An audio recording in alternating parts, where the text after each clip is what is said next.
Bonjour à tous, on se retrouve pour le pronostic du The 5 ordre de ce dimanche qui aura lieu sur l'hippodrome de Deauville Réunion 1, troisième course, une listed race sur 1400 mètres et on va évoluer sur la piste en sable fibré. Attention, un non partant est d'ores et déjà à déplorer, il s'agit du numéro 6, Palmar Bay. En tête et sans hésitation, j'ai retenu le numéro 8, No Lunch.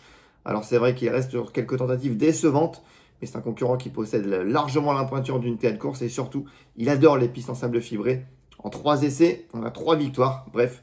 Tous les feux sont au vert. En deuxième position, j'ai retenu le 11, Dos Mukassan.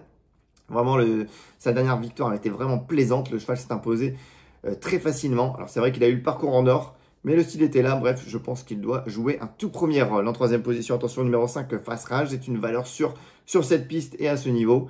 En quatrième position, le 7, Siam Paragon mérite également un large crédit. Il reste sur une belle troisième place dans le prix du pain. Une épreuve labellisée groupe 3. Bref, c'est un candidat sérieux aux premières places. En cinquième position, attention, numéro 3, Mount Athos. Ce concurrent britannique a remporté cette épreuve l'an passé. Nul doute qu'on effectue le déplacement avec des ambitions. Il faut également l'inclure assez haut sur un ticket. Enfin, en sixième position, attention, numéro 1, Brescaille. Il a des titres et sera à l'affût de la moindre défaillance. En cas de non partant dans ma sélection, mon regret, c'est le numéro 10, Stolenkis. Il reste sur une bonne deuxième place, derrière notamment Dos Mukassan, et peut accrocher une 4-5e place à l'issue d'un bon parcours. Je récapitule mon choix, le 8, le 11, le 3, le 5, le 7 et l'As.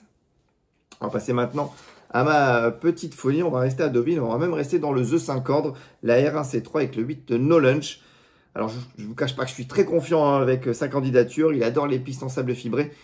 Et il avait battu notamment au printemps très facilement Fast Rage qui possède une toute première chance. Il avait vraiment battu très nettement.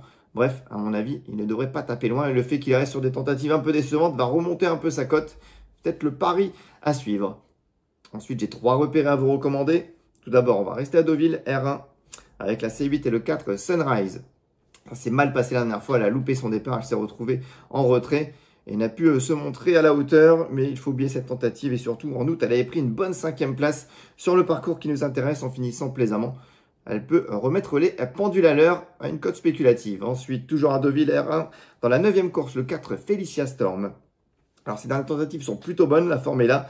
Et surtout, elle va retrouver le sable fibré où elle a déjà brillé. Et l'hiver dernier, elle avait conclu 2e d'un handicap sur le parcours en valeur 30. Elle est prise ici en valeur 25. Bref, au papier, en valeur théorique.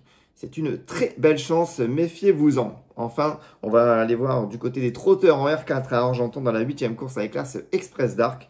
C'était pas mal la dernière fois en gain, il a vraiment conclu dans une belle action. Alors c'est le moins riche du lot, mais certainement pas le moins doué. Et à mon avis, il peut réussir un numéro. Et évidemment, Jet Express ou encore Idéal du Rocher seront de gros clients, mais il peut leur donner du fil à retordre. Je récapitule. Petite folie R1 308 No Lunch. Les repérés R1 804 Sunrise, R1 904 Felicia Storm et enfin R4 801 Express Dark. Et on n'oublie pas, le jeu c'est pour s'amuser, on se fixe des limites. Et comme vous avez pu le découvrir sur le site, il y a une petite nouveauté avec désormais la présence des fiches jockey. Ça vous permet de voir les statistiques ou de pouvoir éventuellement parier sur les différentes chances du jockey au cours de la réunion. Et demain, vous retrouverez Simon pour le pronostic du The 5 ordre qui aura lieu sur l'hippodrome de Fontainebleau.